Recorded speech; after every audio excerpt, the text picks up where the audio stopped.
हरि बोल। हाँ माता जी, रिकॉर्डिंग स्टार्ट हो गई, आप स्टार्ट कर। हरे हरे कृष्णा। कृष्णा। सभी भक्तों को मेरा प्रणाम और खास करके हिज ग्रेस विजय वेणुगोपाल प्रभु और हिज ग्रेस प्रेम पद्मिनी माता जी का आभार प्रकट करती हूँ कि उन्होंने मुझे इस सेवा का अवसर दिया।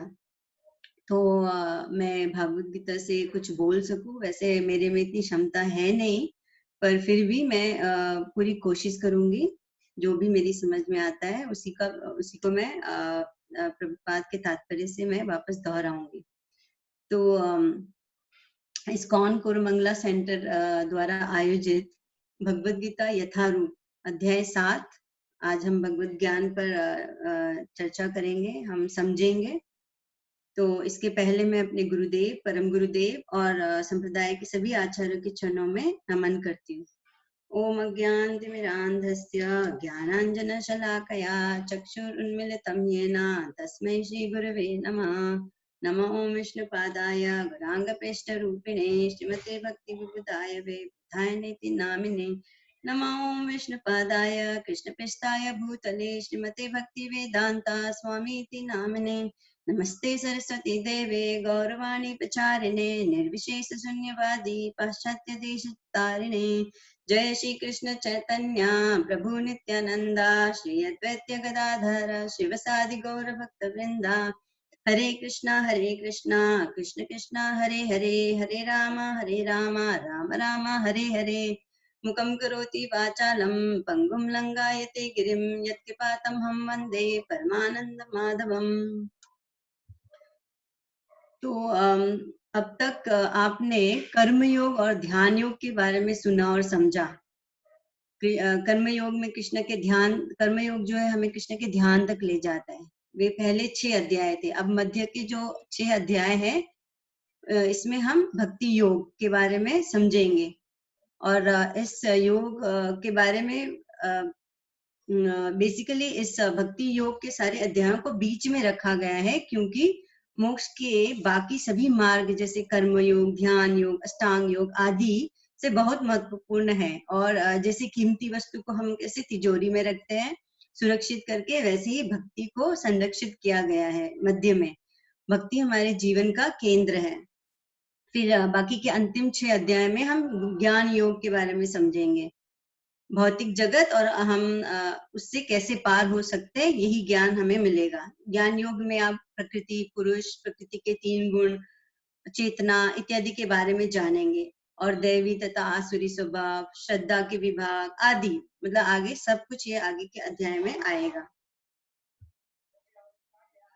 श्लोक 1 से 7 तक हमेशा अपने मन में कृष्ण के बारे में कैसे सोचे, यह हम समझेंगे। और जब हम कृष्ण को सबके हृदय में स्थित परमात्मा स्वरूप जानेंगे तो इससे हमारी चेतना भी शुद्धि होगी। फिर 4 से 7 में कृष्ण बताते हैं कि कैसे वे ही भौतिक और आध्यात्मिक जगत के मूल है। तो हम इस जड़ जगत में रहते हैं और सिर्फ जड़ वस्तु को ही देखते हैं। कृष्णा हमें इस जड़ जगत में उन्हें कैसे देखे यह बताते हैं। तो यह सबसे 7.1 सबसे पहला श्लोक है इस अध्याय का। एक बार हम पढ़ लेते हैं कि भगवान क्या कहते हैं। श्री भगवान ने कहा, हे पिता पुत्र, अब सुनो कि तुम किस तरह मेरी भावना से पूर्ण होकर और मन को मुझ में आसक्त करके योगाभ्यास करते हुए मुझे पूर्णतया संशय रहित जान सकते हो। तो यहाँ कृष्ण से अपने मन को कैसे जोड़े रहे, उसकी पूर्ण चेतना में योग का अभ्यास कैसे करें, बिना किसी संदेह के उन्हें कैसे जाने। तो यहाँ कृष्ण अपने शब्दों में स्वयं बता रहे हैं कि किस तरह उन्हें पूर्ण रूप से जाने। अक्सर देखा गया है कि हमें कृष्ण भगवान पर पूर्ण रूप से विश्वास नहीं है। कभी कभी हम यह सोचते हैं कि कृष्ण एक धारणा या कल्पना है, पर वे खुद बता रहे हैं कि अपने मन को कृष्ण में आसक्त करे, भावना भावित होकर। यह कैसे होगा? कृष्ण का नाम लेने से, उन्हें पुकारने से, जप करने से और उनकी सेवा करके। तो निर्विशेष ब्रह्म ज्योति या अंतर्यामी परमात्मा की जो अनुभूति है वह परम सत्य या पूर्ण ज्ञान नहीं है, क्योंकि वह आंशिक है। तो यहाँ मैंने आपको निर्विशेष कहा, निर्विशेष के बारे में बताया। तो निर्विशेष वो लोग होते हैं, निर्विशेष वादी, जो भगवान को अपने तुल्य ही समझते हैं। अहम ब्रह्मास्मि बोलते, मैं भी भगवान हूँ, तुम भी भगवान हो, सभी भगवान है। तो कुछ ऐसे टर्म्स आएंगे जैसे निर्विशेषवादी, निराकारवादी, तो मैं उनको आपको बीच बीच में बता दिया करूंगी कि वो होते क्या है, क्या विश्वास करते हैं। तो निर्विशेषवादी भगवान को खुद के जैसे मानते हैं। तो कृष्ण क्या कहते हैं कि तच्छृणुः, मतलब कृष्ण से स्वयं के बारे में सुनकर यह ज्ञान सरल हो जाएगा, भगवत ज्ञान। तो हम गीता जब सुन रहे हैं, पढ़ रहे हैं, तो हम उन्हीं के मुख से, उन्हीं का बताया हुआ सुन रहे हैं। श्रीमद् भागवत में 1.2.17 में आता है, शृण्वतां स्वकथाः कृष्णः पूर्णश्रवण कीर्तनः हृदयन्तस्त्यो हि भद्राणि विधुनोति सुहृतसताम्। मतलब वैदिक साहित्य से कृष्ण के विषय में सुनना या भगवत गीता से साक्षात उन्हीं से सुनना अपने आप में पुण्य कर्म है। तो पुण्य कर्म, और जो प्रत्येक हृदय में वास करने वाले भगवान कृष्ण के विषय में सुनता है, उसके लिए वे चैत्य गुरु, मतलब चित्त में जो रहते हैं, अपने हृदय में जो रहते हैं, वैसे वो कार्य करते हैं, चैत्य गुरु का कार्य करते हैं और उसे शुद्ध कर देते हैं। वे मित्र की भांति उसका मदद भी करते हैं। नष्ट प्रायेषु भद्रेषु नित्यं भागवत सेवया भगवती उत्तम श्लोके भक्तिर्भवती नैष्टिकी। तो जब हम भागवतम रोज सुनेंगे तो हृदय में भक्ति उत्पन्न होगा, यो भोग वासना दूर होगी।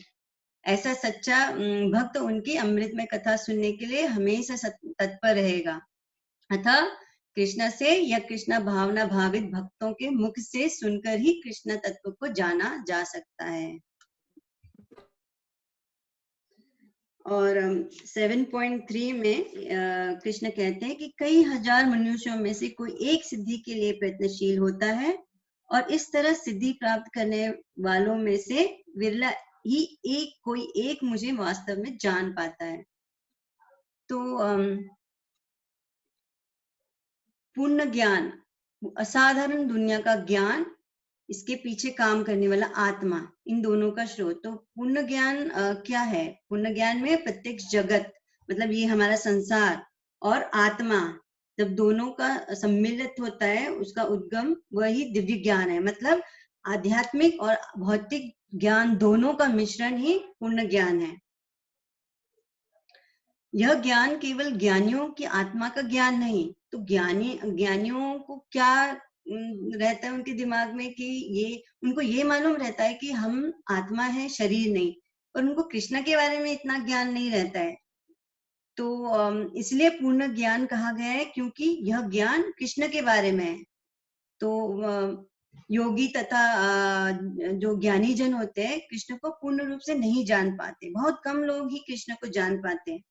अक्सर मानव जो है आहार, निद्रा, भय तथा मैथुन जैसी पशुवृत्तियों में लगा रहता है, और मुश्किल से कोई एक दिव्य ज्ञान में रुचि रखता है।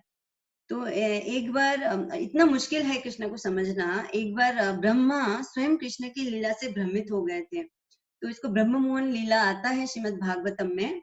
तो ऐसा कथा है कि एक बार कृष्ण अपने सखाओं के साथ में लंच कर रहे थे, जंगल में, वन में पिकनिक जैसा कर रहे थे, और उनके टिफिन से खाना खा रहे थे और जूठा खा रहे थे, मिट्टी में नीचे बैठे हुए थे। तो जब ब्रह्मा जी ऊपर से देखते हैं कि कृष्णा ऐसे ये भगवान ही है क्या, ऐसे सबका जूठा खा रहे हैं, तो वो परीक्षा लेने के लिए क्या करते हैं कि कृष्ण के जो बाल बाल बछड़े कुछ दूरी पर चल रहे थे, उनको वो चुरा लेते हैं और अपने धाम में छिपा लेते हैं। फिर कृष्णा देखते हैं कि ग्वाल बाल तो दूर, बछड़े तो दूर दूर तक दिखाई नहीं दे रहे। तो कृष्णा अपने फ्रेंड्स को, ग्वाल बालों को बोलते कि मैं देख कर आता। तो वे जाते हैं देखने के लिए, तो कहीं भी नहीं दिखाई पड़ते हैं।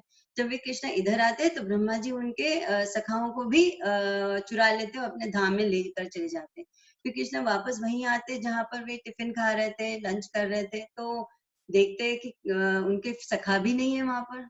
फिर उन्होंने ध्यान दिया तो उनको पता चला, मतलब ध्यान में उन्होंने देखा कि यह सब ब्रह्मा का कर्म है, काम है। तो उन्होंने क्या किया कि अपने आप को, जितने सारे ग्वाल बाल थे, जितने सारे उनके सखा थे, अपने आप को उतने ही रूप में विस्तार कर लिया, और जितने बछड़े थे उतने ही बछड़े भी खुद ही बन गए। और फिर वैसी का वैसी फिर वापस वैसी का वैसी लीला चालू हो गया, वो फिर वापस खाने लगे, फिर लंच खत्म हो गया, फिर जब शाम का टाइम हुआ तो सारे के सारे ग्वाल बाल और बछड़ों के साथ में भी आए अपने घर में, वैसी का वैसी लीला जैसे वो रोज होता था।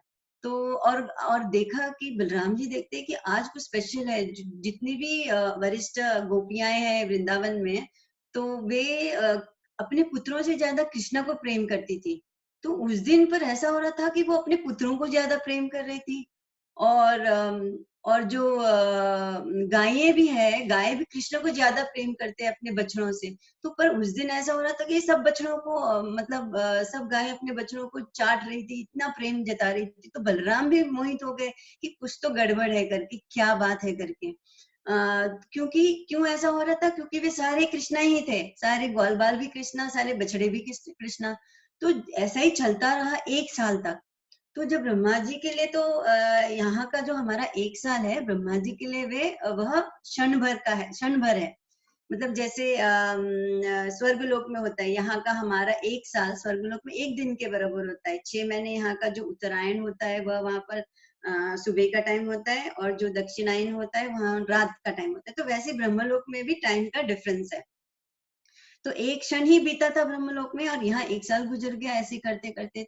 तो ब्रह्मा जी ने देखा कि ध्यान से देखा तो देखा कि सारे के सारे ग्वाल बाल, सारे बछड़े तो स्वयं कृष्णा ही है, कृष्ण ही दिख रहे हैं। तो वे डर गए, वो फिर तुरंत कृष्ण के पास आकर उन्होंने क्षमा मांगी। और ऐसा मतलब कहने का अर्थ ये है कि कृष्ण को समझ पाना, स्वयं बलराम नंद शेष भी भ्रमित हो गए थे। और ब्रह्मा जी की तो क्या बात है, फिर हम तो साधारण मनुष्य, हम हमसे समझ पाना कृष्ण को पूर्ण रूप से बहुत मुश्किल है। फिर भी हमें कोशिश करनी चाहिए कि उन्हें समझना है। फिर सिद्ध योगी या ज्ञानी भी कृष्ण को नहीं समझ सकते, यही बात है। और एक दुर्लभ आत्मा ही कृष्ण को सत्य और पूर्ण रूप से जान सकता है, लेकिन फिर भी कृष्ण समझाने लगे। आगे हम देखते हैं। तो कृष्ण का जो ज्ञान है, भगवान का ज्ञान सुनना 2 पद से हम सुन सकते हैं। एक तो अवरोही पद, अवरोही पद का मतलब है ऊपर से नीचे की ओर जो ज्ञान आ रहा है उसे अवरोही पद कहेंगे। तो यह ज्ञान स्वयं कृष्ण से ब्रह्मा, फिर नारद, फिर व्यासदेव, मध्वाचार्य, माधवेंद्रपुरी, फिर चैतन्य महाप्रभु, ऐसा करते करते प्रभुपाद से हमें मिला, गुरु परंपरा के थ्रू हमें मिला, इसलिए वो अवरोही। और आरोही प्रक्रिया क्या है, जो जो ज्ञान नीचे से ऊपर की ओर मिलती है। तो जैसे विज्ञान कुछ स्तर पर काम करता है, वह कैसे, पहले जो मौजूद है उसी को खोज करता है। मतलब जैसे कॉलेज यूनिवर्सिटी में हम जो भी पढ़ते हैं, जो अनुसंधान या खोज किया होता है, क्योंकि हम वही खोज कर सकते हैं जो पहले से विद्यमान है। तो भौतिक ज्ञान विज्ञान से हमें सिर्फ भौतिक चीजों की ही समझ सकते हैं, आध्यात्मिक वस्तु नहीं। जैसे फिजिक्स में पहले कहा गया कि अणु सबसे छोटा कण है, फिर कहा गया कि अणु के भी दूसरे छोटे कणों से बना हुआ है, जैसे इलेक्ट्रॉन्स। फिर कुछ सालों बाद साइंटिस्ट ने कहा, वैज्ञानिकों ने कहा कि इलेक्ट्रॉन्स भी प्रोटॉन से बना है और न्यूट्रॉन से बना है, फिर प्रोटॉन क्वार्क से बना है। तो ऐसे खोज चलते रहता है। जियोलॉजिस्ट पहले क्या कहते थे कि पृथ्वी चपटा है, फिर उन्होंने कहा गोल है। यह क्या है, आरोही प्रक्रिया, मतलब रिसर्च कर रहे हैं नीचे से ऊपर। तो प्रॉब्लम ये है इसमें कि गलतियां करने की प्रवृत्ति बहुत है इसमें, क्योंकि नए जो शोध है वो पिछले के खंडन हो सकते हैं। हमने अभी देखा फिजिक्स में कैसे हुआ, और वो भी उन मनुष्यों के आधार पर जिनकी लिमिटेशन, सीमाएं हैं। तो धोखा देने की प्रवृत्ति और भ्रम में होना, ये भी हम मनुष्यों का एक प्रॉब्लम है। तो जैसे डार्विन ने कहा कि चिंपांजी से हम लोग आए हैं।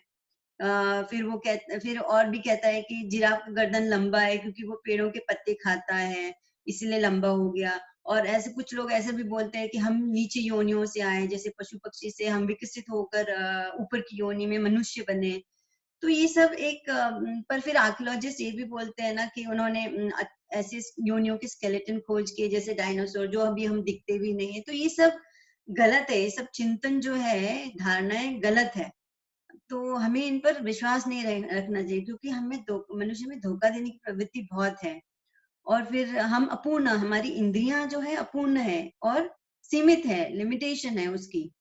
जैसे हमने अभी उदाहरण में देखा था कि एक तो अपूर्ण इंद्रियों का सबसे अच्छा उदाहरण तो मैं यही कह सकती हूँ कि जैसे हम सूर्य को देखते हैं, तो यहाँ से देखो तो छोटा दिखता है, पर वास्तव में तो हमें मालूम है कि सूर्य बहुत बड़ा है, ज्ञान से हमें पता चलता है।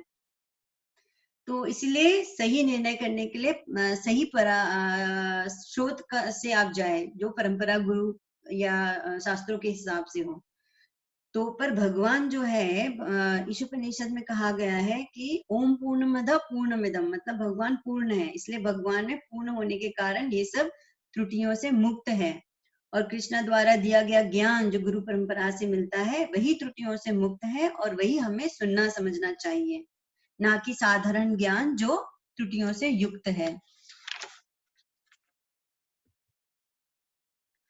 अब हम कृष्ण की भौतिक शक्ति को जानेंगे। यह इसे अपरा शक्ति भी कहा जाता है। तो पृथ्वी, जल, अग्नि, वायु और व्योम, व्योम मतलब आकाश, ये जो 5 है ये स्थूल है, हमें दिखाई देते हैं। और जो मन, बुद्धि, अहंकार है ये सूक्ष्म है, ये हमें दिखाई नहीं देते। ये कृष्ण की अपरा शक्ति है। तो कैसे समझे इस अपराशक्ति को? तो इनकी भावनाएं हमें समझनी होगी सबसे पहले। तो पृथ्वी में सुगंध है। पृथ्वी हमारे शरीर का एक संगठक अंग भी है, मतलब हमारा शरीर भी इन 5 तत्वों से बना है, पृथ्वी, जल, अग्नि, वायु और व्योम से। तो बीज में सुगंध नहीं है, पानी में सुगंध नहीं, फिर भी गुलाब के फूल में सुगंध कैसे आया? वह आ रहा है पृथ्वी से। फिर पानी में स्वाद है, इसलिए हमारी प्यास बुझती है। अग्नि के कारण हम रूप देख सकते हैं, वरना तो सब अंधेरा है। वायु के कारण हमें स्पर्श का आभास होता है। फिर आकाश मतलब व्योम के कारण हमें ध्वनि सुनाई देती है, हम सुन सकते हैं। तो ऐसे ये जो टोटल 10 स्थूल तत्व है और ये 3 सूक्ष्म तत्व, मन, बुद्धि और अहंकार, ये मिलकर 13 तत्व हो गए। फिर उनमें और 5 ज्ञानेंद्रियां, ज्ञानेंद्रिय मतलब आंख, जिससे ज्ञान मिलता है, जैसे आंख, नाक, कान, जीभ और त्वचा। और 5 कर्मेंद्रिय, जिससे हम काम करते, किससे काम करते? हाथ, पैर, मुंह, गुदा और जननी। तो ऐसे और 10 हो जाए तो कुल मिलकर 23 तत्व हुए। और अंत में महतत्व मिलकर 24 तत्व होते हैं। तो ये महतत्व है क्या? ये महतत्व सब तत्वों का राशि माना जाता है। तो सब तत्वों का मतलब जैसे टोटल कॉन्शियसनेस बोलते हैं हम इंग्लिश में। तो पूरा भौतिक प्रकृति का जोड़ मिलकर जो चेतना है, जो चेतना होती है, वही महतत्व है। मतलब सारे जीवों के चेतना और सब मटेरियल भौतिक प्रकृति की जो कॉन्शियसनेस है, जो भी चेतना है, वह जब कुल मिला दिया तो उसी को महतत्व बोलेंगे। शुद्ध चेतना की छाया ही महतत्व है, जहां से मैं मतलब अहंकार का भाव प्रकट होता है जीवों में, वही महतत्व है। तो ये सब मिलकर 24 तत्व हो गए। कृष्ण की प्रधान शक्ति, इसको हम पराशक्ति भी कहते हैं। तो प्रकृति प्रभु की पृथक शक्ति होने के बावजूद भी उन्हीं के नियंत्रण में, ये पृथक मतलब अलग शक्ति है, जो पराशक्ति। फिर भी और ये जो हमारी जो भौतिक प्रकृति है वो पराशक्ति से अलग है, फिर भी भौतिक शक्ति कृष्ण के ही अंडर में, उन्हीं के नियंत्रण में, कंट्रोल में। पुरुष एक ही है, वह है श्री कृष्ण या विष्णु। तो पुरुष का मतलब भोक्ता है, जो भोग करता है। क्योंकि हम कृष्ण के समान भोग करना चाहते हैं स्वतंत्रता से, इसलिए हम भी मायावी संसार में भेज दिए गए हैं। हम जीव कृष्ण की एक श्रेष्ठ शक्ति है, पराशक्ति। प्रभु की यह पराशक्ति जीवों से युक्त है। परमेश्वर कृष्ण ही एकमात्र नियंता है और सारे जीव उन्हीं के द्वारा नियंत्रित है। तो जीव जो है प्रभु की ही श्रेष्ठ एक ऊर्जा है, उन्हीं की एक शक्ति है। हम जीव का मतलब हम सारे लिविंग एंटिटीज, आप, मैं, कुत्ता, बिल्ली, जो भी है, जलचर, ये सारों को हम जीव बोल रहे हैं यहाँ पर। तो जीव का कोई स्वतंत्र अस्तित्व नहीं है। पेड़ पौधे ये सब जीव में ही आते हैं। तो जीव की पराशक्ति, हम जीव को पराशक्ति इसीलिए कहते हैं क्योंकि उनके गुण परमेश्वर के समान है, किंतु वे शक्ति की मात्रा के विषय में कभी भी समान नहीं हो सकते। तो एक अच्छा उदाहरण दूंगी कि जैसे एक समुद्र है, समुद्र का पानी कैसा होता है, बहुत सॉल्टी होता है, नमकीन होता है, पर उस समुद्र में से एक बूंद हम निकालें तो वह बूंद भी सॉल्टी है, नमकीन है। जो भी आपको केमिकल रासायनिक पदार्थ जो आपको उस समुद्र में मिलेगा वही एक बूंद में भी मिलेगा, गुणवत्ता में सेम है, पर क्वांटिटी मतलब जो मात्रा है वो एक बूंद है, और समुद्र समुद्र है। वैसे हम भी एक बूंद है, भगवान का एक अंश है, उनका एक अंग बोलेंगे, अंग है। तो इसलिए जीव को तटस्थ शक्ति भी कहा गया है। जैसे एक समुद्र तट पर एक तरफ पानी होता है और दूसरी तरफ जमीन होता है, तो बीच को हम तटस्थ बोलते हैं। वैसे ही जीव भी बीच की शक्ति है, तटस्थ शक्ति है।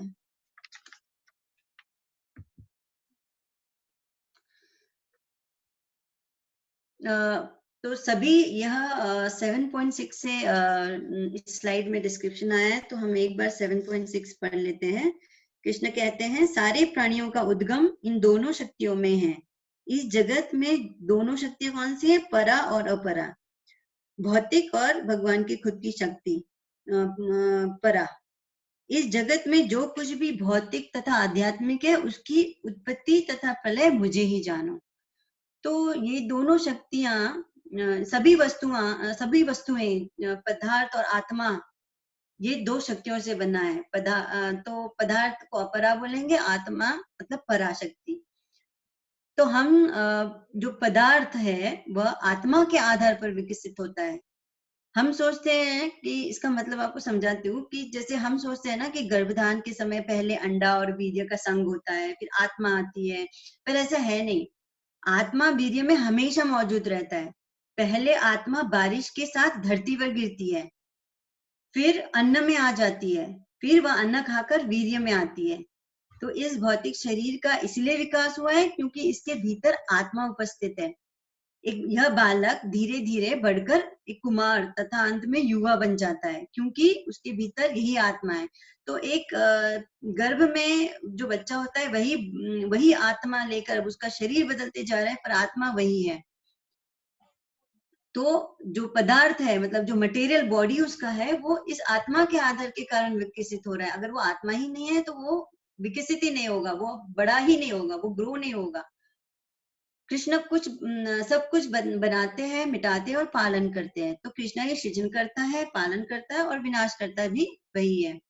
तो आसपास में हर चीज में कृष्ण को सक्रिय सिद्धांत के रूप में स्वीकार करना, मतलब आप हर चीज में आपको कृष्ण को देखना है। जैसे आप ये पिक्चर में देख रहे हैं, शेर के अंदर भी कृष्ण है, परमात्मा स्वरूप में एक मेल बॉडी, फीमेल बॉडी, सब में कृष्ण है, सब जगह, पेड़ों में भी कृष्ण है।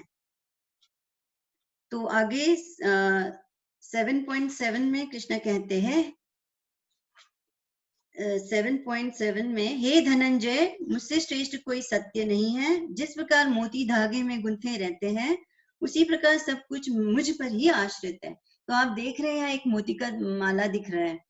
तो जैसे आपको आप देखें, हम मोती तो देख सकते हैं पर धागा नहीं दिखता है बीच में, क्यों? तो जो मोतियों को सहारा दे रहा है वो धागा नहीं दिखता। उसी प्रकार हम भौतिक पदार्थ तो देख सकते हैं पर कृष्ण को क्यों नहीं? क्योंकि इस भौतिक आंखों से कृष्ण को देख पाना संभव है। जब इन आंखों से कृष्ण के लिए प्रेम उत्पन्न होगा तभी हम उन्हें देख पाएंगे। जैसे ब्रह्मा जी कहते हैं ब्रह्म संहिता 5.38 में, प्रेमांजन छुरित भक्ति विलोचनेना संत सदैव हृदयेषु विलोकयन्ति यं श्याम सुंदरम चिंत गुणा स्वरूपम गोविंदमादि पुरुषम तमहं भजामि। मतलब एक भक्त आंखों में प्रेम का काजल लगाता है तो ही वह कृष्ण को अपने हृदय में श्याम सुंदर के रूप में देखता है। तो हमें भी कृष्ण से जब प्रेम हो जाएगा तो हमें भी कृष्ण दिखाई देंगे।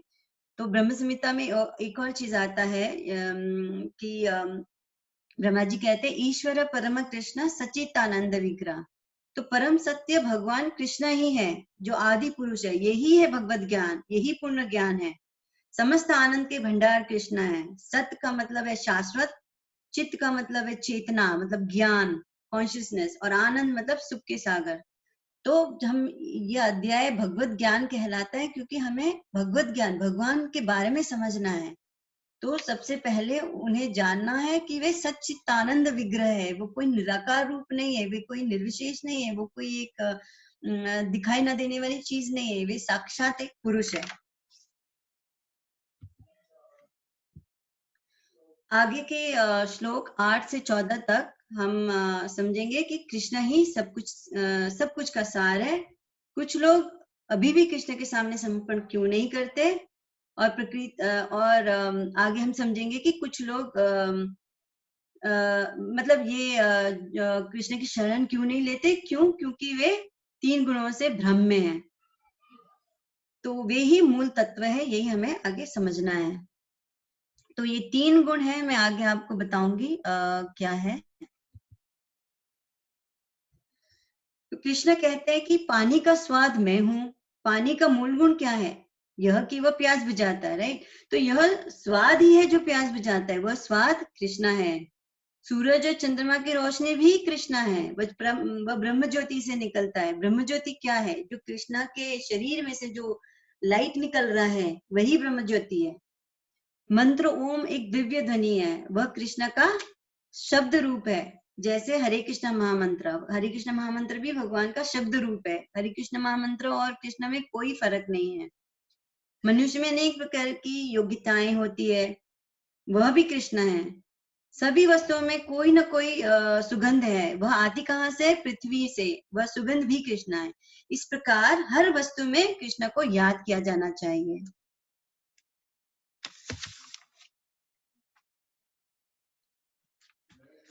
आप First, हरि बोल। Abba, this one like this only. तो अग्नि का गुण उसकी गर्माहट और तेज है। यह अग्नि भी कृष्ण से आती है, उसका तेज और उष्मा भी कृष्ण है। मनुष्य की आयु भी कृष्ण के कारण है। एक तपस्वी सालों तप कर सकता है, वह तप भी कृष्ण है। सभी अस्तित्वों का मूल बीज भी कृष्ण है, मूल बीज। कई प्रकार के चर और अचर जीव है। चर मतलब जो चल सकते हैं, अचर जो नहीं चल सकते, जैसे पशु पक्षी मनुष्य तथा अन्य सजीव जो प्राणी है वे चर है, पेड़ पौधे अचर है। तो प्रत्येक जीव 84 लाख योनियों के अंतर्गत है। सबके जीवन स्वरूप कौन है? कृष्णा। तो जब हम कोई बुद्धिमान को देखते हैं तो याद रखें कि उसकी बुद्धि भी कृष्णा है, सब कुछ कृष्णा है।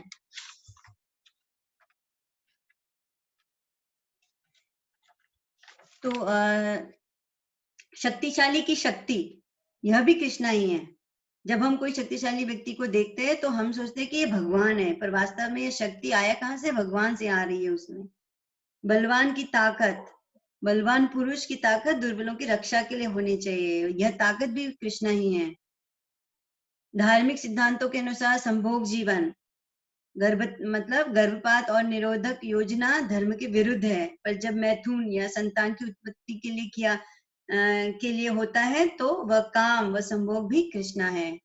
तीनों गुणों को उत्पन्न करने की ऊर्जा मतलब शक्ति, यह भी कृष्णा से आती है। तो ये 3 गुण क्या है? सतो मतलब सात्विक, उजाला, प्रकाश, इसे सत्वगुण कहते हैं। इसके बारे में आप आगे के अध्याय में और डिटेल में आएगा, अभी मैं शॉर्ट में बता रही हूँ आपको। रजो मतलब राजसिक, जो भी आसक्ति है, बहुत सारी इच्छाएं हैं, आकांक्षाएं, ये सब रजोगुण से आते हैं। तमो मतलब अंधकार, अज्ञान, ये सब तो तमो होता है वो। किंतु कृष्ण की तो ये 3 गुण जो है, कृष्ण सब कुछ है लेकिन हर चीज से स्वतंत्र है। ये 3 गुणों के परे है, वो अधीन नहीं है। पर हम कृष्ण पर निर्भर है, इसलिए हम स्वतंत्र नहीं है। चैतन्य महाप्रभु ने अचिंत्य भेदाभेद सिखाया है, मतलब हम ईश्वर से एक होकर भी अलग है, यह अचिंत्य है, भौतिक मन बुद्धि के परे है।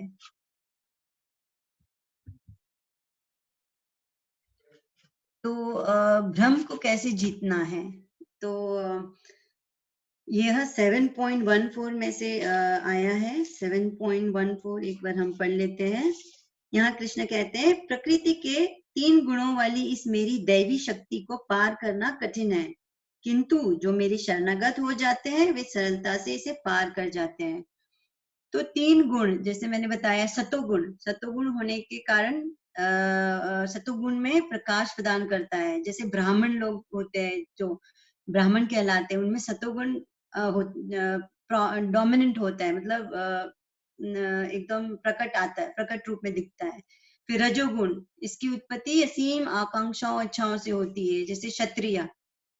क्षत्रियों में रजोगुण डोमिनेंट होता है, प्रबल होता है मेरा मतलब, और तमोगुण अज्ञान से उत्पन्न होती है। शूद्र में तमोगुण प्रबल होता है, और रजो और तमो वैश्यों में दिखाई देते हैं। पर वैसे कलयुग में तो कहा गया कि हम सब शूद्र ही है। तो ये ब्राह्मण, क्षत्रिय, शूद्र ये सब द्वापर युग के लिए मान्य था। अभी अभी ब्राह्मण वही है जो भगवान की भक्ति में लगे हैं, उन्हीं को हम ब्राह्मण बोल सकते हैं। तो रस्सी कैसे बनता है? उसमें अलग अलग बहुत से धागे होते हैं। उसी प्रकार ये 3 गुण हमें भौतिक शक्ति से बांधे रखता है। ये पिक्चर देख रहे हैं आप? तो यहाँ पर जैसे रस्सी बांधा है, वैसे ये 3 गुण हमें भी बांध कर रखते हैं। 3 गुणों के कारण ही हम कर्म करते हैं। उसी को उसके ऊपर जा पाना बहुत मुश्किल है। इस दिव्य भौतिक शक्ति से ऊपर आना मुश्किल है। तो हम अपने आप इस तीनों गुणों को जीत नहीं सकते। हमें गुरु और कृष्ण की शरण लेनी होगी, तभी हम इन गुणों से ऊपर दिव्य गुण में आ सकते हैं। उत्पत्ति का तारीख का पता नहीं लगा सकते। क्या उत्पत्ति? तो इन गुणों से बंधने के कारण हम कृष्ण को भूल जाते हैं, जिसमें कृष्ण में सारा सौंदर्य है, सारा ऐश्वर्य, ज्ञान, बल, यश तथा त्याग से भरे हैं वे। तो भगवान की शक्तियां अनंत है, और ये सारी शक्तियां दैवी है। जीवात्माएं उनकी शक्तियों का अंश है, किंतु भौतिक शक्ति के संपर्क में रहने से उनकी जो पराशक्ति है छिप जाती है। हम भौतिक जीवों की पराशक्ति छिप जाती है, इसलिए हम जीव बद्ध जीव कहलाते हैं और नित्यबद्ध है। कोई भी उसके बद्ध होने की तिथि या तारीख को नहीं बता सकता।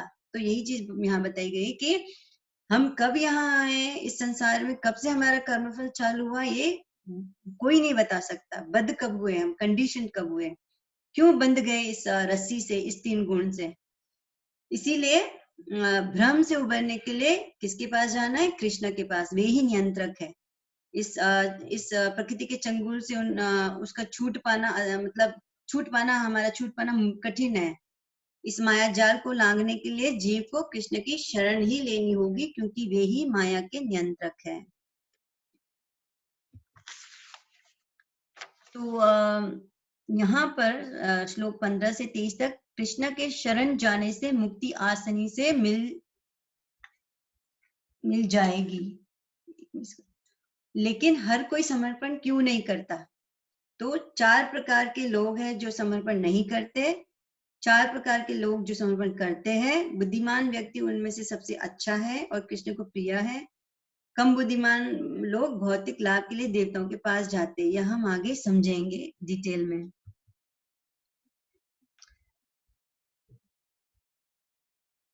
तो यहाँ पर भौतिकवाद, 4 प्रकार के लोग जो कृष्ण को समर्पण नहीं करते।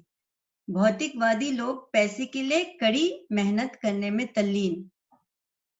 तो पहला जिनका जिसे कृष्णा मूढ़ या मूर्ख कहते हैं, ये पहले टाइप के लोग हैं।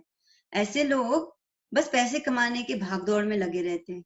उनके पास भगवान के बारे में जानने का समय नहीं होता। गधे की तरह बस काम में लगे रहते। वे यह नहीं जानते कि उनका असली स्वामी तो भगवान है। वे मायावी स्वामी का ही सेवा में लगे रहते हैं। फिर दूसरी श्रेणी के लोग को कृष्णा नराधम कहते हैं, अर्थात नर जाति में सबसे अधम व्यक्ति। ऐसे लोग सामाजिक और राजनीतिक रूप से तो बहुत विकसित है, लेकिन धर्म के विरुद्ध होते हैं। 84 लाख जीव योनियों में से 4 लाख मानव योनियां हैं।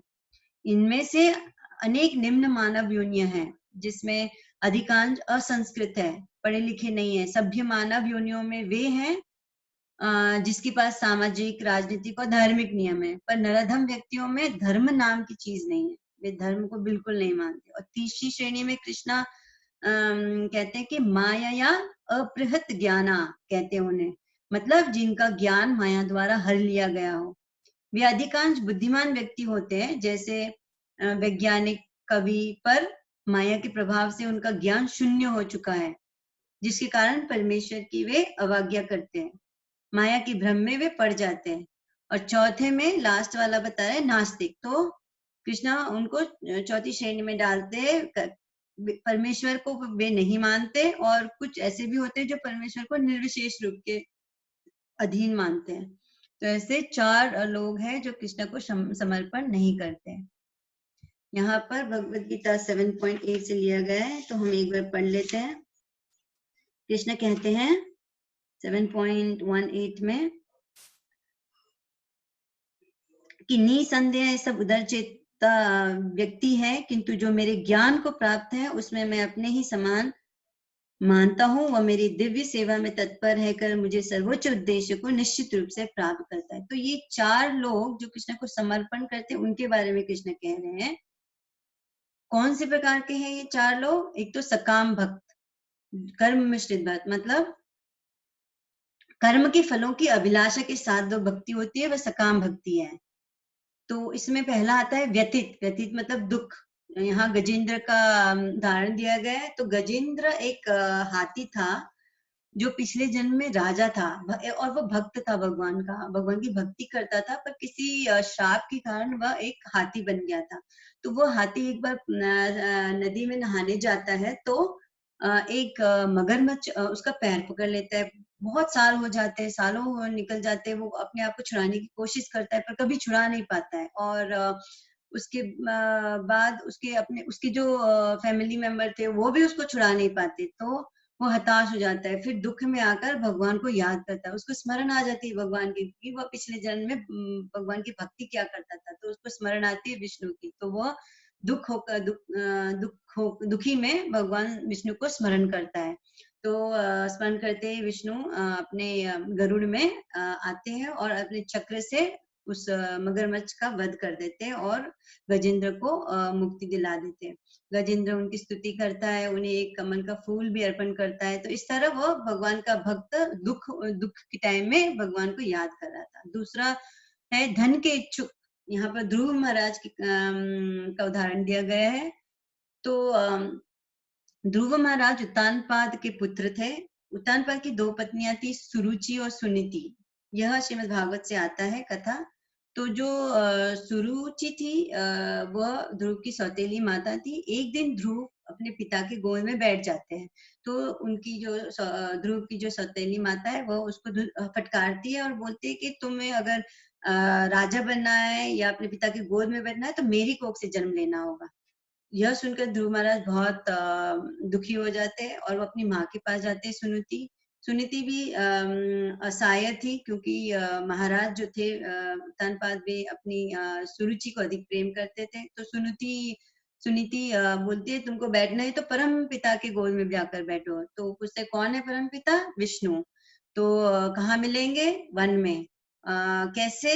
तो तो सुनीति बोलती है तुमको तप करना पड़ेगा। तो उसी टाइम उन्होंने दृढ़ निश्चय ले लिया कि मैं वन में जाऊंगा। वे रातों रात वन में निकल गए। वे सिर्फ 5 वर्ष के थे तभी।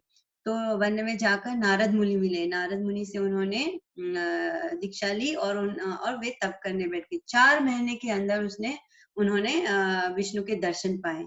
पर जैसे ही वे वैसे तो राजा बनना चाहते थे, धन के इच्छुक थे, पर विष्णु का दर्शन पाते ही उनकी सारी इच्छाएं दूर हो गई और उन्होंने भक्ति मांगी भगवान से। फिर तीसरे जिज्ञासु, शौनक ऋषि का उदाहरण आता है। जिज्ञासु मतलब वह जो जानना चाहता है, इंक्विजिटिव, अर्जन करना चाहता है ज्ञान। जैसे नैमिषारण्य वन में हजारों ऋषि मुनि एकत्र हुए थे। कलयुग के प्रभाव से बचने के लिए वे सुत गोस्वामी से उपाय पूछते कि हम कैसे इस कलयुग के प्रभाव से बचे। तब सुत गोस्वामी भागवतम का कथा सुनाते। तो यहाँ वे जिज्ञासा करते हैं कि हम कैसे कलयुग से पार हो सकते हैं, कैसे। और दूसरे प्रकार के भक्त है जिन्हें हम निष्काम कहते हैं। निष्काम भक्त वे जिनकी कोई भौतिक इच्छाएं नहीं होती, वे फल की अभिलाषा के बिना ही भक्ति करते हैं। यह ज्ञान मिश्रित या योग मिश्रित दोनों हो सकती है। तो ज्ञान चाहने वाले ज्ञानी 4 कुमार हैं। कौन से? सनक, सनातन, सनंदा और सनातन का उल्लेख आता है। और सुखदेव गोस्वामी। तो ये जो थे 4 कुमार, पहले तो निराकारवादी थे। निराकारवादी किसे कहते हैं? जो भगवान के आकार को नहीं मानता है, भगवान के साकार रूप को नहीं मानता है, वे निराकारवादी। तो वो मानते किसको है? वो ब्रह्म ज्योति को मानते हैं। ब्रह्म ज्योति का कोई आकार नहीं है। ब्रह्म ज्योति क्या है? भगवान कृष्ण के शरीर में से जो निकला हुआ लाइट है, उसी को हम ब्रह्म ज्योति बोल रहे हैं। तो इसलिए वे निराकारवादी कहलाते हैं, क्योंकि वे साकार रूप को नहीं मानते। तो ये पहले साकार रूप को नहीं मानते थे, पर जब भगवान कृष्ण के चरणों की तुलसी उन्होंने सूंघ ली एक बार, तो वे मोहित हो गए भगवान के उस तुलसी के सुगंध से, जो भगवान विष्णु के चरणों से निकली थी। तो वे भी बाद में साकार रूप को मानने लग गए। फिर आते हैं, तो ये सभी महान है ये सारे भक्त, क्योंकि वे कृष्ण की ओर जाते, कृष्णा की सेवा, कृष्णा का ध्यान करते हैं। लेकिन जो बुद्धिमान है, लेकिन वह भौतिक इच्छाओं से ऊपर है, सबसे उत्तम है, कृष्ण को प्रिय है। तो कृष्ण कहते हैं कि जिसे अटैचमेंट नहीं है, आसक्ति नहीं है, वही मेरे लिए सबसे प्रिय है इन सब भक्तों में। इसलिए सब हमें आसक्ति छोड़ना बहुत जरूरी है। आगे 7.9 में से आता है, एक बार 7.9 पढ़ते हैं हम। कृष्ण कहते हैं, अनेक जन्म जन्मांतर के बाद जिसे सचमुच ज्ञान होता है, वह मुझको समस्त कारणों का कारण जानकर मेरी शरण में आता है। ऐसा महात्मा अत्यंत दुर्लभ होता है। तो ज्ञानी या बुद्धिमान व्यक्ति कई जन्मों के बाद कृष्ण को समझता है और महात्मा बन जाता है। तो ज्ञानी जो सत्य को ढूंढता है, वह अनेक जन्मों के बाद ये जान पाता है कि श्री कृष्ण की कृपा ही सर्वस्व है, वे ही सब कारणों के कारण है, यह जगत उनसे स्वतंत्र नहीं है। तो जब यह समझ जाता है तो वह शुद्ध भक्त बन जाता है। उसी को महात्मा बोल रहे हैं यहाँ पर। कोई भी एक शुद्ध भक्त हो सकता है। कैसे? कृष्ण भक्तों के संग में आकर। अगर आप संग में रहेंगे भक्तों के, तो आप भी शुद्ध भक्त बन जाएंगे। यहाँ पर कहते हैं कि कृष्ण भगवान बता रहे कि अस्थाई लाभ के लिए कम बुद्धिमान लोग देवता की पूजा करते हैं, और वे अपनी प्रकृति के अनुसार पूजा करते हैं। मतलब जैसे कृष्ण सबकी इच्छा पूर्ण करते, चाहे वो देवता के पास ही क्यों ना जाता हो।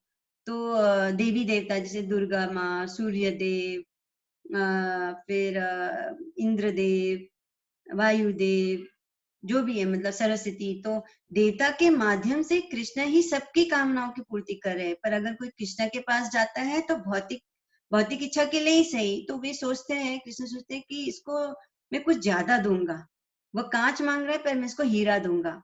वे उसके हृदय को शुद्ध करते हैं और अपनी चरण धूलि देकर उसे दिव्य प्रेम प्रदान करते हैं। कृष्ण स्वयं चैतन्य महाप्रभु के रूप में आकर सबको प्रेम बांटते हैं और अपने धाम में ले जाते हैं। तो एक जैसे एक रोगी होता है, तो रोगी के लिए सूर्यदेव की उपासना अच्छी मानी जाती है, शास्त्रों में ऐसा बताया गया है।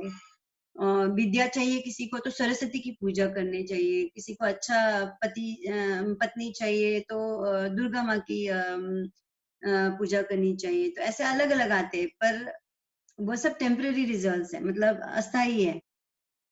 कृष्ण परमात्मा के रूप में उनके विश्वास को बढ़ावा देते हैं। तो कृष्णा सबके हृदय में परमात्मा रूप है, तो जो भक्त देवता के पास भी जाता है तो भी उनको बढ़ावा देते, चलो ठीक है, कम से कम देवता के पास तो आ रहा है। फिर कृष्ण देवता के हृदय में स्थित है, तो देवता को भी अमुक भक्त की इच्छा पूर्ति की प्रेरणा देते हैं। पर लाभ देने वाले तो कृष्ण ही है। कृष्ण ही, आप यहाँ पिक्चर में देख रहे हैं ना, कृष्ण ही सूर्य को शक्ति दे रहे हैं, लक्ष्मी पैसे दे रही है, वो भी कृष्ण से ही आ रहा है। अल्टीमेटली जो भी देवी देवता है उनको सब देने वाले कौन है? कृष्ण ही है। और देवी देवता से अगर हम मांगते हैं तो वे इनडायरेक्टली कृष्णा से ही आ रहा है। तो ये जो देवी देवताओं से जो फल मिलता है हमें, वह अस्थाई है, क्योंकि देवी देवता भी इस अस्थाई जगत के वासी है, स्वर्ग लोक के वासी है। एक भौतिक इच्छा पूरी होने पर दूसरी इच्छा जागृत होती है, तो भौतिक इच्छाओं से कभी शुद्धि नहीं मिलेगी हमें। ऐसे देवताओं के भक्त देवताओं के अस्थाई ग्रहों पर कुछ समय आनंद भोग करते हैं, फिर वापस यहाँ उन्हें लौट आना पड़ता है मृत्यु के बाद। मतलब मृत्यु के समय देवताओं के ही ग्रह में चले जाते हैं, पर वापस आना पड़ता है। फिर कृष्ण भक्त अनंत आध्यात्मिक ग्रहों को प्राप्त करता है, पर जो एक कृष्ण का भक्त है, वो भौतिक इच्छाओं का उसका नाश हो चुका होता है, उसकी चेतना भी शुद्ध हो जाती है। तो वह कृष्ण के ग्रहों में रहता है, भगवान के आध्यात्मिक ग्रह में चला जाता है। तो कृष्ण मूल तत्व है, इसीलिए उन्हीं की भक्ति करो आप। जैसे एक पेड़ है, पेड़ के मूल मतलब जड़ को अगर पानी देने से पत्तों और शाखाओं को भी पानी मिल जाता है।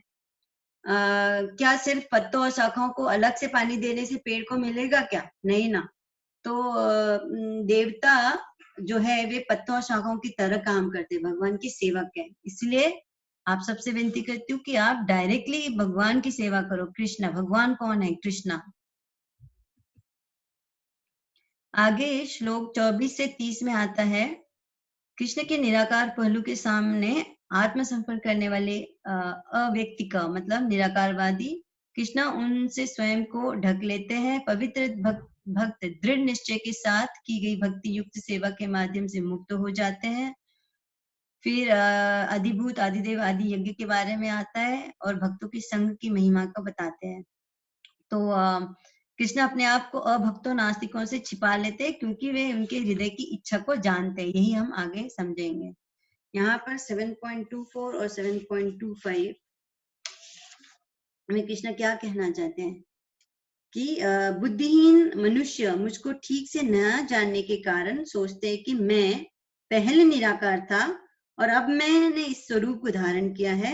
वे अपने अल्प ज्ञान के कारण मेरी अविनाशी तथा सर्वोच्च प्रकृति को नहीं जानते।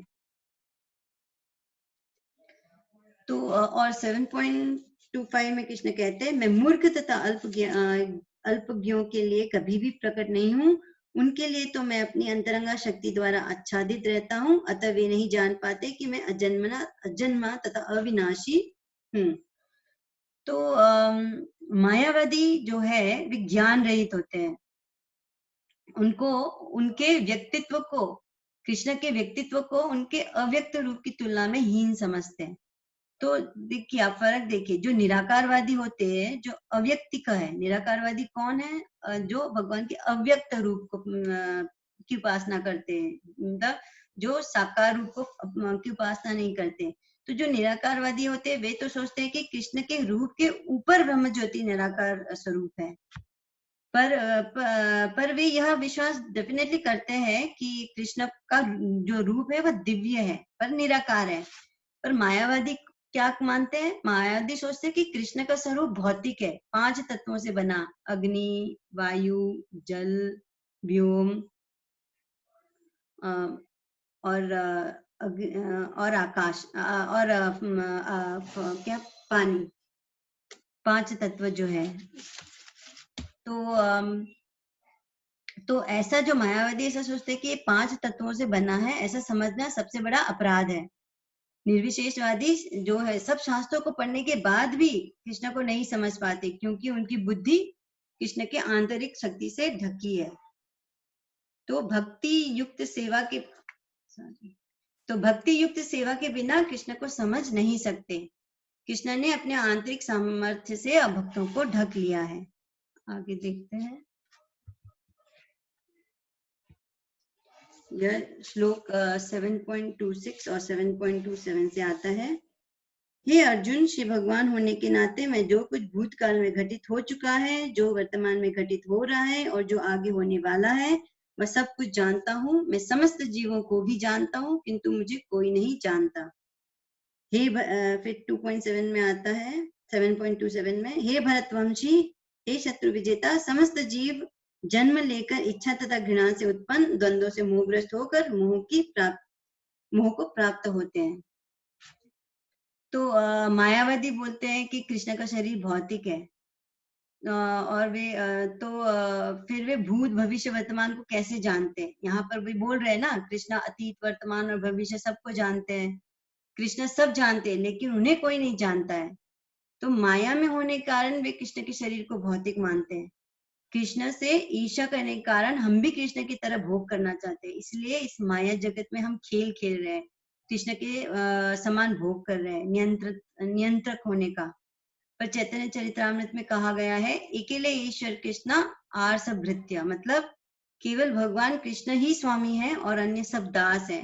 दासता करके ही हम परमानंद का सुख प्राप्त हो सकता है, ईश्वर की तरह एक्टिंग करके नहीं। स्वार्थी इच्छा से प्रभावित होकर भोगी बनना चाहता है। कृष्णा से ईर्षा, ईर्षा और द्वंद से उत्पन्न, ईर्षा और द्वेष से उत्पन्न द्वंद्वों के अधीन। तो हम कृष्ण के अधीन नहीं रहना चाहते, हम भी भोक्ता होना चाहते, हम सिर्फ कृष्ण की प्रसादी ही भोग कर सकते हैं। हम द्वितीय भोक्ता है, हम तभी सुखी होंगे जब कृष्ण को सुख देंगे, वरना मोहग्रस्त होकर द्वंद्वों में, द्वंद्व मतलब जैसे सुख दुख, आदर अनादर, ऐसे अच्छा बुरा, ऐसे में ही फंसे रहेंगे। इसलिए अपने आप को कृष्ण का दास स्वीकार करिए।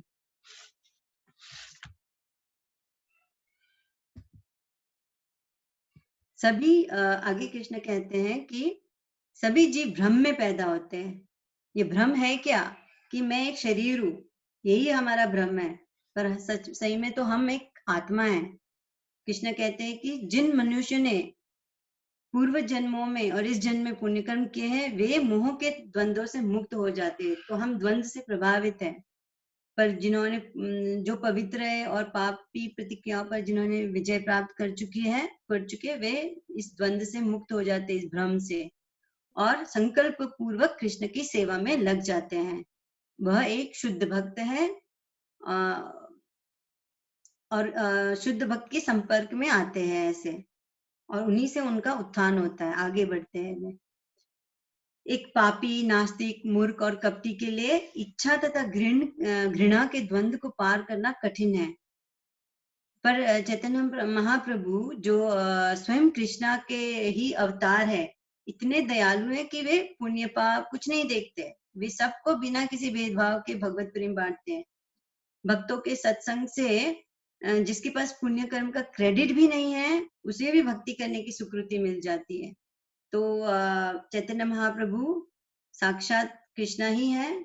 आप चैतन्य महाप्रभु का स्मरण करिए और दृढ़ संकल्प ले लीजिए कि आप भी भक्ति करेंगे।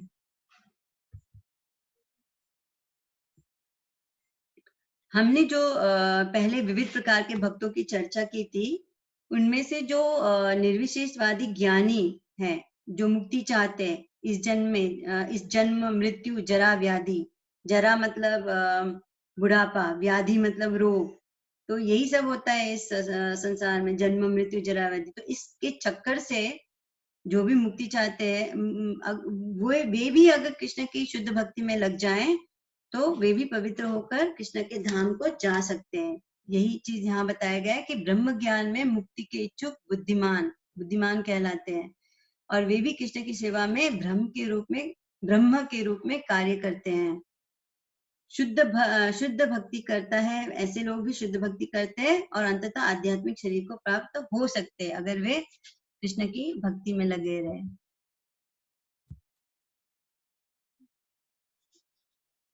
तो यहाँ पर ये इस अध्याय का अंतिम श्लोक है, मैं एक बार पढ़ लेती हूँ। जो मुझे परमेश्वर की को मेरी पूर्ण चेतना में रहकर मुझे जगत का, देवताओं का तथा समस्त यज्ञ विधियों का नियामक जानता है, वे अपनी मृत्यु के समय भी मुझ भगवान को जान और समझ सकते हैं। तो कृष्णा यहाँ पर कह रहे हैं कि उनकी चेतना में रहकर उन्हीं को आदिभूत का मतलब भौतिक जगत को चलाने वाले, वे ही आदिभूत है। कौन है भौतिक जगत को चलाने वाले? साक्षात कृष्णा। आदिदेव, समस्त देवताओं को नियंत्रित करने वाले कौन है? कृष्णा। आदि यज्ञ, समस्त यज्ञों को नियंत्रित करने वाले मतलब यज्ञों के भोक्ता कौन है? वे भी कृष्णा। तो यह सब तथ्य आगे के अध्याय में पूरी तरह और समझ में आएगा, कैसे भक्ति के सीढ़ी पर आप चढ़ सकते हैं, एक के बाद एक। पहले श्रद्धा आता है, फिर साधु संग आएगा, फिर भजन क्रिया होगा, फिर अनंतर निवृत्ति होगा, फिर निष्ठा, फिर रुचि, फिर आसक्ति बढ़ेगी भगवान में, फिर भाव आएगा भगवान में, फिर दिव्य प्रेम मिलेगा आपको। ये श्लोक आज पढ़ लेते 7.19। बहुनाम जन्म नामन्ते ज्ञानवान माम प्रपद्यते वासुदेव सर्वमिति स महात्मा सुदुर्लभ। अनेक जन्मांतर के बाद जिसे सचमुच ज्ञान होता है, वह मुझको समस्त कारणों का कारण जानकर मेरी शरण में आता है, ऐसा महात्मा अत्यंत दुर्लभ होता है। तो हमने अनेक योनियों से हमने अनेक जन्म लिए, अनेक योनियों से गुजर चुके हैं। हम 3 प्रकार के जीव बन चुके हैं। कौन से? पक्षी जो उड़ते हैं, पशु जो चलते रेंगते हैं जमीन पर, जलचर जो पानी में रहते हैं, ऐसे कुल 84 लाख योनियां हैं। उन 84 लाख योनियों में 4 लाख मनुष्य है, और उन 4 लाख मनुष्य की विकसित चेतना के अनुसार कुछ जंगली लोग होते हैं, कुछ पेड़ पढ़े लिखे होते हैं, सभ्य, कुछ भौतिकवादी, कुछ निराकारवादी, कुछ नास्तिक, कुछ भक्त। तो ऐसे करोड़ों लोगों में एक होता है जो पूछता है कि मैं कौन हूँ, कहाँ से आया हूँ, मेरा अस्तित्व क्या है। और ऐसे लाखों लोगों में एक होता है जो यह जानने के लिए साधना करता है कि मैं कौन हूँ। और फिर ऐसे हजारों लोगों में एक होता है जो भगवान को जानना चाहता है। और ऐसे हजारों में 100 ऐसे होते हैं जो भक्ति करते हैं, और ऐसे 100 में एक होता है जो शुद्ध भक्ति करके भगवान की शरण लेता है। तो सोचो आप, कितना दुर्लभ है यह, मतलब भगवान की भक्ति करना। अगर आप भगवान की भक्ति में कर रहे हैं, आप भगवत गीता सुन रहे हैं, श्लोक पढ़ रहे हैं, तो भक्ति कर रहे हैं, इसका मतलब आप कितने भाग्यवान हैं, कितने फॉर्चुनेट है कि आपको भगवत गीता सुनने का अवसर मिला। बहुत करोड़ों में से आप एक है जो आप सुन पा रहे हैं यहाँ पर। तो आपसे मैं यहाँ पंचतत्व मंत्र शेयर करना चाहती हूँ। कृष्ण स्वयं कह रहे हैं कि उनकी शरणागति लो। कृष्ण स्वयं चैतन्य महाप्रभु के रूप में हमें भक्ति सिखाने के लिए 500 साल पहले आए थे। यहाँ पर आप पिक्चर देख रहे हैं पंचतत्व का। तो यह महामंत्र करने से पहले हमें पंचतत्व मंत्र करना चाहिए। चैतन्य महाप्रभु और नित्यानंद की कृपा से ही हमें हरे कृष्ण महामंत्र का जप, हम हरे कृष्ण महामंत्र का जप कर सकेंगे। सब मिलकर पंचतत्व मंत्र का जप करिए। पहले मैं आपको इनका स्वरूप समझा देती हूँ। तो यहाँ पर 5 स्वरूप देख रहे हैं आप, भगवान के 5 पहलू हैं। चैतन्य महाप्रभु जो पीत वस्त्र में है, वे स्वयं कृष्ण है। फिर नित्यानंद प्रभु जो ब्लू कलर के ड्रेस में दिख रहे हैं आपको, वे बलराम है, कृष्ण का ही डायरेक्ट एक्सपेंशन। अद्वैत आचार्य जो व्हाइट धोती में आप देख रहे हैं, जो कृष्ण का ही अवतार है। गदाधर जो आप रेड कलर में देख रहे हैं, वे कृष्ण की शक्ति हैं। श्रीवास जो कृष्ण का भक्त स्वरूप है अंत में। तो ये 5 तत्व बहुत दयालु है और दया के अवतार है। उन्हें याद करने से हमारे आध्यात्मिक उन्नति जल्दी होगी। तो आप सब लोग अपना अपना माइक अनम्यूट करके मेरे साथ एक बार पंचतत्व मंत्र दोहराइए प्लीज। श्री कृष्ण चैतन्य श्री कृष्ण चैतन्य प्रभु नित्यानंद प्रभु नित्यानंद श्री अद्वैत गदाधर श्री गदाधर शिवसादि गौर भक्त वृंदा शिवासादि गौर भक्तवृंद। हरे कृष्णा हरे कृष्णा हरे कृष्णा कृष्ण कृष्णा हरे हरे कृष्णा कृष्णा हरे हरे हरे राम हरे राम हरे राम हरे राम राम राम हरे हरे राम राम हरे हरे हरे कृष्णा हरे कृष्णा हरे कृष्णा हरे कृष्णा कृष्ण कृष्णा हरे हरे कृष्णा कृष्णा हरे हरे हरे राम हरे राम हरे राम हरे राम राम राम हरे हरे राम राम हरे हरे एक और बार, हरे कृष्णा हरे कृष्णा हरे कृष्णा हरे कृष्णा कृष्ण कृष्णा हरे हरे कृष्णा कृष्णा हरे हरे हरे राम हरे राम हरे राम हरे राम राम राम हरे हरे राम राम हरे हरे नित्य गौर हरि बोल। नित्य गौर हरि बोल। यहीं पर आज का अध्याय मैं समाप्त करती हूँ। अगर आपको जो भी क्वेश्चंस है आपके, आप या तो अभी पूछ सकते हैं या व्हाट्सएप कर सकते हैं। और आपको आगे भक्तों का सत्संग चाहिए तो आप इस्कॉन कोरमंगला सेंटर में इस नंबर पर आप फोन कर सकते हैं। तो अब प्रश्नों के लिए ओपन है सेशन। हरे कृष्ण माता जी।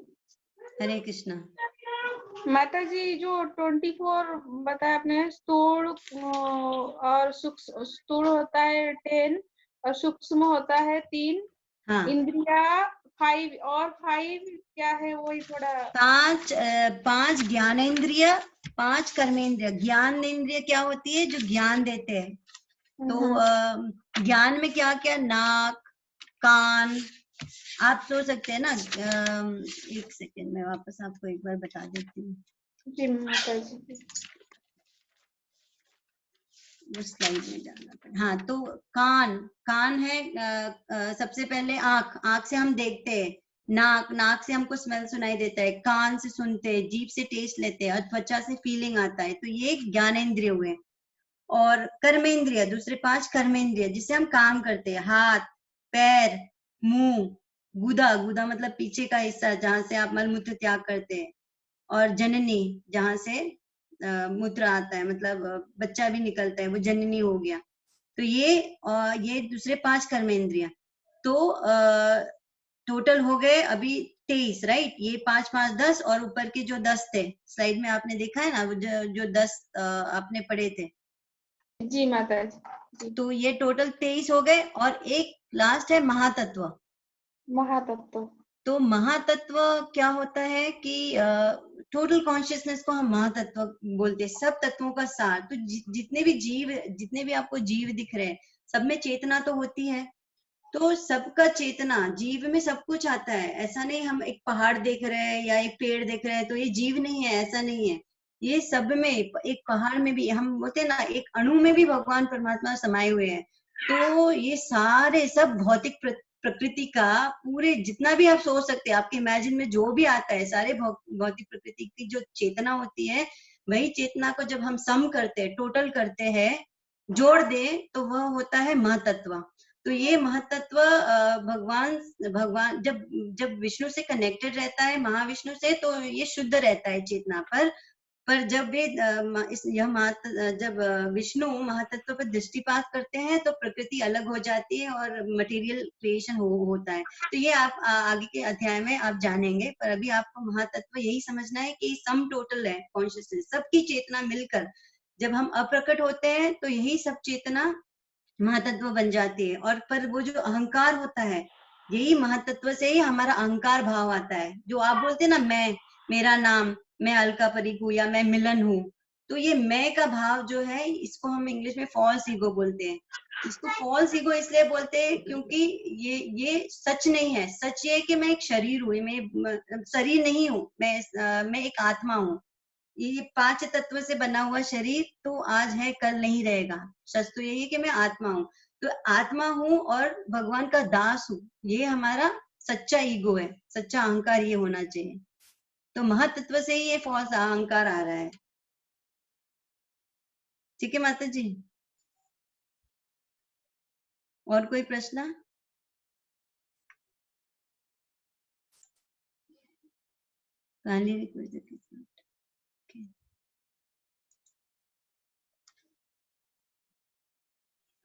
मानसी माता जी? हाँ माता जी, चैट बॉक्स में कोई प्रश्न नहीं था, अगर किसी को अनम्यूट करके पूछना हो तो पूछ सकते हैं। बस मैं आप सबसे यही निवेदन करती हूँ कि आप रोज 108 बार हरे कृष्णा मंत्र का जाप चालू करिए।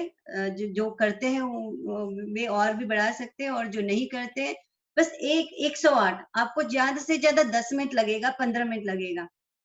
हाथ में भी कर सकते हैं, माला है तो बहुत बढ़िया, माला नहीं है तो हाथ से भी कर सकते हैं।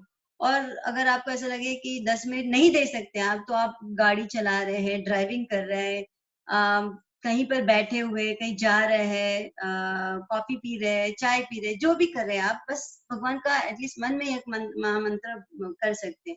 चैतन्य महाप्रभु ने तो यहाँ तक कहा कि इस महामंत्र के बोलने के लिए, करने के लिए आपको कोई रूल्स और रेगुलेशंस नहीं है कि नॉर्थ में बैठना है या आसन में बैठना है। आप कहीं भी, यहाँ तक कि बाथरूम में भी, अगर आपको बाथरूम में बैठे हुए हैं आप, तो भी आप महामंत्र का ध्यान कर सकते हैं, कोई पाप नहीं लगेगा, क्योंकि महामंत्र सबसे शुद्ध है। तो बस इसी के साथ, अगर और कोई प्रश्न नहीं है तो यहीं पर आज का क्लास हम समाप्त करते हैं। कल फिर मिलेंगे 8 बजे। थैंक यू हरे कृष्ण। धन्यवाद, प्रणाम। धन्यवाद, प्रणाम। हरे हरि कृष्ण। बोल माता जी। Thank you. हरि बोल। हरि बोल।